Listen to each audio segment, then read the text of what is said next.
Llegamos entonces al parágrafo 157, que, como ya se sabe y se ha anunciado, es la culminación, el último de los parágrafos de la introducción a la sección eticidad, que, como de costumbre, anuncia el índice o la subdivisión de la sección entera. Este es un parágrafo muy importante que podría merecer una explicación o un comentario extenso, pero que no tiene mucho sentido que ocurra de ese modo porque, claro, seguirán muchos otros comentaristas que se ocuparán de cada una de las tres partes de las que se subdivide la sección.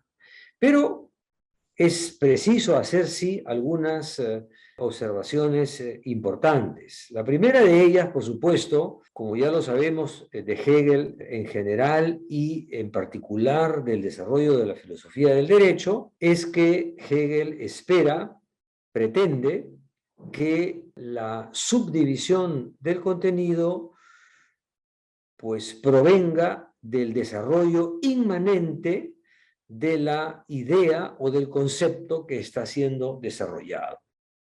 Acaba de hacerse una presentación en la introducción de cuál es la síntesis que ofrece la eticidad entre la sustancia ética y la autoconciencia efectivamente real, y esa unidad debe desplegarse de manera inmanente de acuerdo a las necesidades o de acuerdo a las presuposiciones que de un modo u otro se han ido explicando o explorando a través de los diferentes parágrafos de la introducción.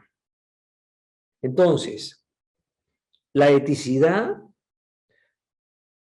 por la composición implícita en su definición conceptual, debe componerse o subdividirse en tres momentos.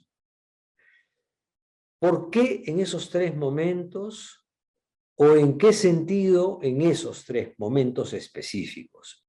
Yo quisiera explicar o comentar esa subdivisión refiriéndome por mi parte, digamos así, a tres factores o a tres variables que explican esa subdivisión. Uno es que la subdivisión obedece, por supuesto, a los momentos del concepto. Una segunda razón es que la subdivisión obedece a una tradición de la filosofía política muy antigua y que se remonta a Platón y a Aristóteles.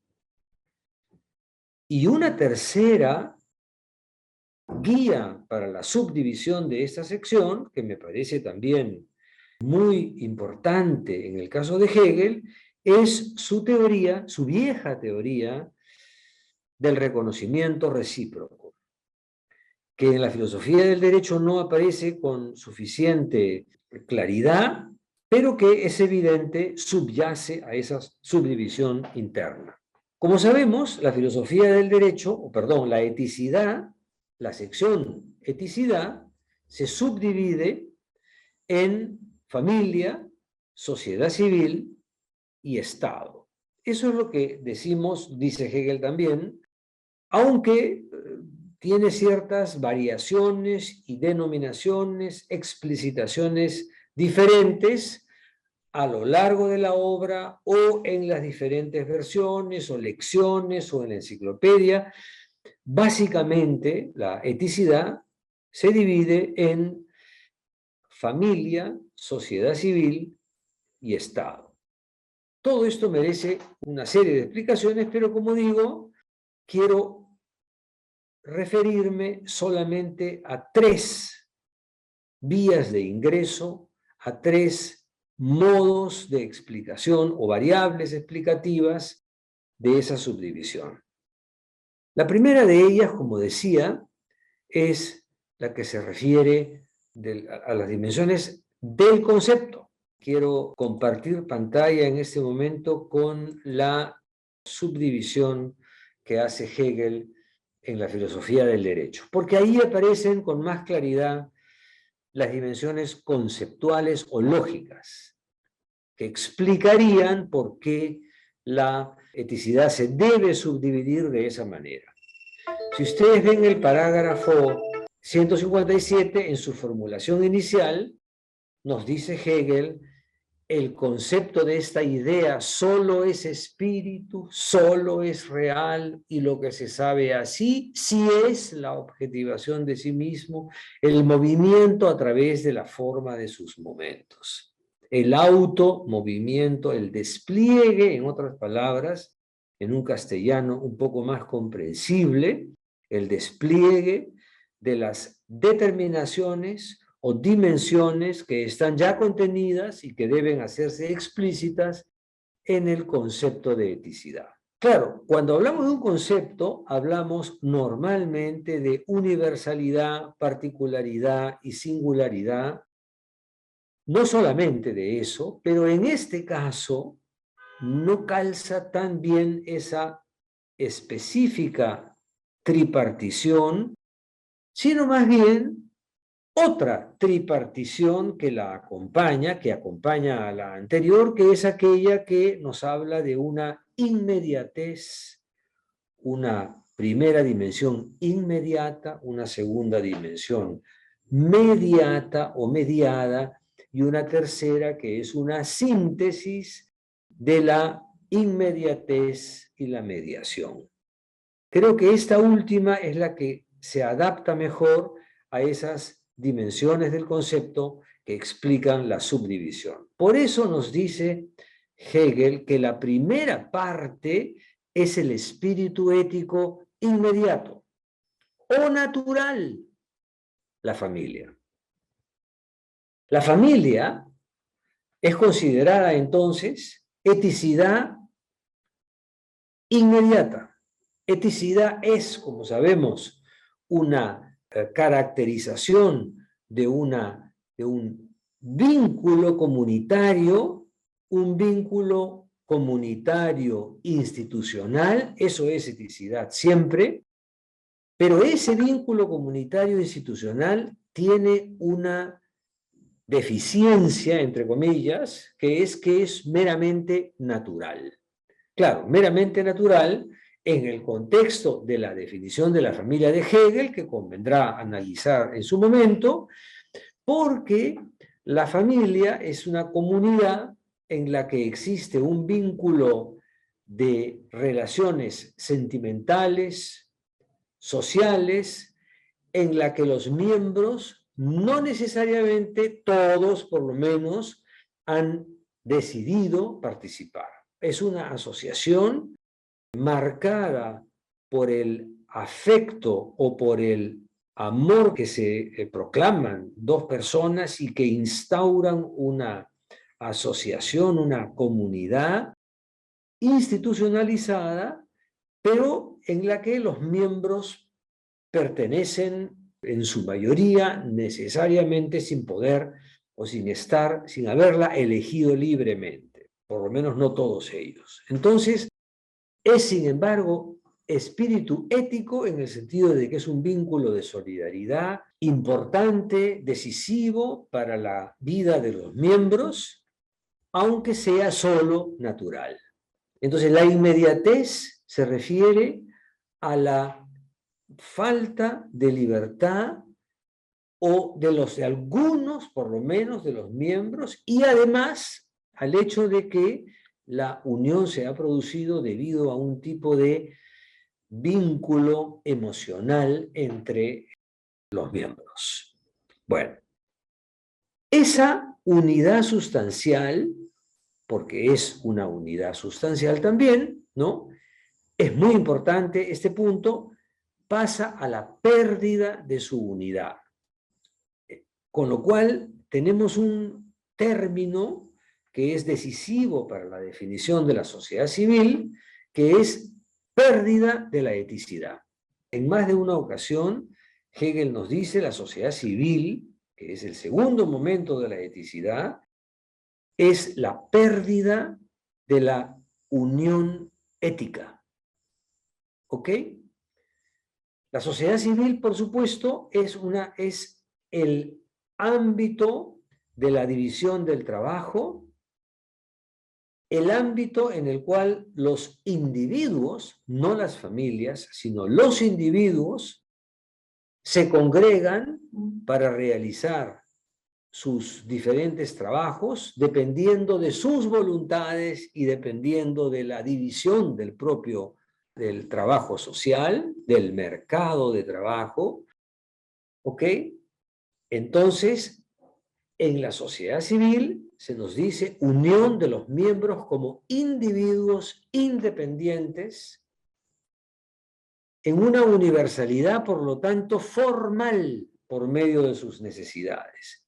Es decir, la sociedad civil es caracterizada como el ámbito en el que se reúnen individuos que compiten entre sí, individuos que no están unidos de manera ética, solidaria entre ellos, y que más bien generan, o entre ellos se genera una universalidad que Hegel llama formal, es decir, es la mano invisible del mercado que produce una coincidencia entre las necesidades y su satisfacción en el mercado. Allí, en esa sociedad civil, hay una administración jurídica de las relaciones de mercado entre los miembros. Y a esa sociedad civil la llama Estado exterior. Estado exterior también la llamará más adelante estado de la necesidad. Que Hegel llame a la sociedad civil estado exterior quiere decir que está refiriéndose a la manera en que especialmente la filosofía política británica o anglosajona había definido al Estado. El Estado como el aseguramiento de la propiedad derivada de las relaciones del mercado. Eso era la definición del Estado, la protección y el aseguramiento jurídicos del resultado de las interacciones sociales en el mercado de trabajo. Hegel piensa que eso es completamente insuficiente. Insisto en otro punto, que es que sociedad civil es una palabra, es una expresión de una larguísima tradición en la filosofía política y que merecería un tratamiento también muy prolongado. En alemán, Hegel la llama Bürgerliche Gesellschaft.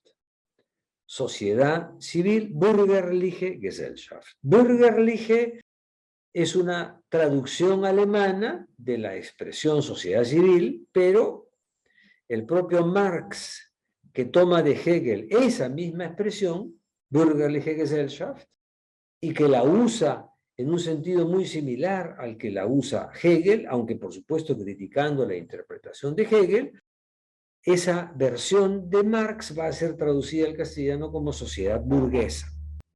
Ya allí hay una diferencia fundamental que tiene muchas consecuencias. Pero además de eso, la expresión sociedad civil existía, por supuesto, en latín y en todas las lenguas romances, y en latín era societas civilis, pero societas civilis es la traducción latina de la expresión griega koinonia politicae. Koinonia politicae o comunidad política. Entonces, el propio Hobbes dice societas civiles sive política, es decir, sociedad civil o política, como si fuese lo mismo la sociedad civil que la sociedad política, o la societas civilis y la civitas o la ciudad o el Estado. Hay una confusión entre la sociedad civil y la sociedad política, o mejor dicho, una identificación hasta ese momento que Hegel va a romper. No es completa o exclusivamente hegeliana esa tesis, pero sí es una tesis que Hegel filosóficamente refuerza la diferenciación entre un ámbito de la sociedad, que es el ámbito de las relaciones del mercado, que él llama sociedad civil, y un tercer ámbito, o segundo ámbito, perdón, diferente de este, pero tercer momento de la eticidad, que es el que él llama, propiamente hablando, el Estado o la sociedad política. Si la familia era la eticidad inmediata o natural y la sociedad civil la pérdida de la eticidad, el Estado es la recuperación de la eticidad, pero además una recuperación ya no natural, sino espiritual, es decir, una recuperación política de la eticidad. En el Estado. El Estado consiste para Hegel en la recuperación, es decir, en el replanteamiento de la subjetividad, de la capacidad de decisión subjetiva, colectiva de una comunidad con respecto a sus propias instituciones y su propia organización política. Por eso es que a ese tercer momento lo llama no solamente el Estado, sino más específicamente la Constitución, die Verfassung, porque la Constitución del Estado es la forma en que una comunidad decide libremente, colectivamente organizarse de manera institucional. Entonces, decía, quería comentar este parágrafo mencionando 3 criterios para diferenciar los 3 momentos de la eticidad. El primero que acabo de referir es el que dije es de carácter conceptual. Desde un punto de vista de la definición conceptual de la eticidad, esta debe dividirse en 3 momentos que son la eticidad inmediata, la eticidad mediada, pero que en este sentido mediata quiere decir el predominio de la particularidad, el predominio, digamos, de las subjetividades que median o que actúan particularmente en una sociedad, y en tercer lugar, la síntesis entre la unidad y la particularidad, que sería el Estado o la Constitución. En segundo lugar, dije, hay aquí una vieja tradición de la filosofía política que se remonta a Platón y a Aristóteles. Especialmente Aristóteles, en su política, sostiene, digamos, que la polis, el Estado, digamos, la república o la polis, está conformada por 3 formas de comunidad. De comunidad, que son el oiko, la come y la polis propiamente dicha. Es decir, la comunidad doméstica, la comunidad de la aldea y la comunidad política, lo que él llama estrictamente o en sentido estricto una comunidad política. Es decir, también para Aristóteles hay un primer momento que es el momento de la comunidad doméstica, digamos así, la familia, un segundo momento que es la aldea o una asociación o vinculación de familias entre sí, y un tercer momento que es ya la organización político-social de toda la ciudad. Siempre para Aristóteles en dimensiones relativamente o mucho más pequeñas que las que nosotros conocemos en el caso de Hegel. Quiero decir, también Aristóteles imaginó que la eticidad, en su concepción de la política, ¿no?, debía tener 3 tipos distintos de comunidad. Esa división entre unidad familiar, una unidad un poco más amplia de familias y una unidad estatal, es una vieja, muy vieja tradición de la filosofía política que se ha mantenido hasta Hegel. ¿Se dan cuenta? Es otra vía de ingreso. Un aspecto muy importante de esa discusión aristotélica es que, ustedes saben, lo acabo de decir, en griego la comunidad doméstica se llama el oikos. Oikos es, por supuesto, el término del que se derivará más adelante, avanzado el siglo XVII, la palabra economía. Oikos es la casa, por eso es que el demos, por eso es que es una comunidad doméstica, la que menciona Aristóteles, pero por la razón de que en el oikos aristotélico, que es la primera forma de comunidad, existían tres tipos distintos de relaciones que Aristóteles describe en la política. Un oikos tiene tres formas de pequeñas comunidades o de pequeñas vinculaciones. Una es el esposo y la esposa, una segunda es el padre y los hijos, y una tercera es el señor y los siervos. Son tres formas. Y por eso dice Aristóteles que, por supuesto, el varón es el jefe de esas tres unidades, y a él lo llama Aristóteles en griego el oiko despotes, el déspota del oikos, de la casa. Dicho sea de paso, solamente el oiko despotes puede ser, en sentido estricto, ciudadano o miembro de la polis. Ni las mujeres, ni los siervos, ni los niños, por supuesto, forman parte, son ciudadanos en una polis griega. Bueno, a lo que quería referirme es a que, si se dan cuenta, en el oikos aristotélico hay una vinculación o una forma de vinculación que es la que existe entre el señor y los siervos. Es decir, esa relación productiva se encuentra dentro de la comunidad doméstica.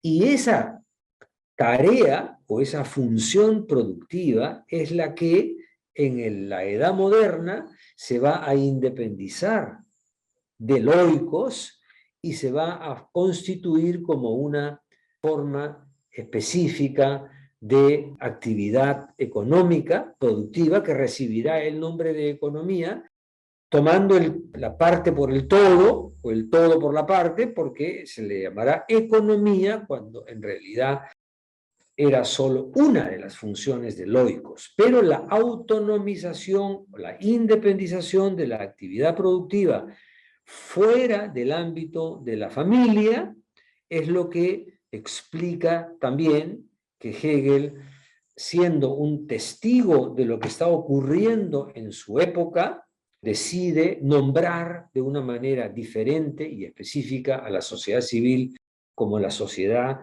del mercado.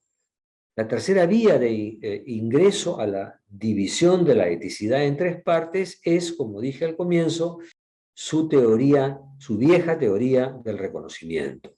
Sabemos que en el momento en que Hegel escribe la filosofía del derecho, ya no coloca al reconocimiento como una concepción determinante en la organización del material de la filosofía del derecho. Sin embargo, no es porque Hegel abandonase su teoría del reconocimiento, sino porque está ahora ordenando el material en torno al concepto de libertad y al concepto de espíritu. Pero desde el inicio, Hegel concibió, desde sus escritos juveniles, en particular en el sistema de la eticidad, concibió una teoría del reconocimiento que estaba dividida precisamente en tres momentos que eran el momento de la familia, el momento de la sociedad civil y el momento de la política o del Estado.